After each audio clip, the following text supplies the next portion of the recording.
കണ്ണൂരിലെ പാർട്ടി കേന്ദ്രങ്ങളിൽ vote ചോർന്നെന്നും BJP ശക്തിപ്പെടുന്നതായും CPIM Kannur ജില്ലാ സമ്മേളനത്തിൽ അവതരിപ്പിച്ച പ്രവർത്തന റിപ്പോർട്ട്. ADM കെ നവീൻ ബാബുവിന്റെ യാത്രയപ്പ് യോഗത്തിൽ PP ദിവ്യ നടത്തിയ പരാമർശങ്ങൾ ന്യായീകരിക്കാൻ കഴിയില്ല എന്നും റിപ്പോർട്ടിൽ പറയുന്നു.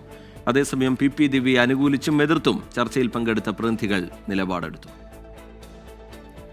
കണ്ണൂരിലെ പാർട്ടി കേന്ദ്രങ്ങളിൽ ഇതുവരെയില്ലാത്ത വോട്ട് ചോർച്ചയെന്ന് ജില്ലാ സമ്മേളനത്തിൽ അവതരിപ്പിച്ച പ്രവർത്തന റിപ്പോർട്ട് പറയുന്നു. വിവിധയിടങ്ങളിൽ BJP സാന്നിധ്യം ശക്തിപ്പെടുന്നു. താഴെത്തട്ടിൽ അണികളും നേതാക്കളും തമ്മിൽ അകലം വർദ്ധിക്കുന്നത് തിരിച്ചടിയായെന്നും റിപ്പോർട്ടിൽ പരാമർശം.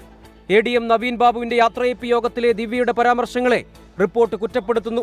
അതേസമയം ദിവ്യയെ അനുകൂലിച്ചും വിമർശിച്ചും പൊതുചർച്ചയിൽ പങ്കെടുത്ത പ്രതിനിധികൾ നിലപാടെടുത്തു.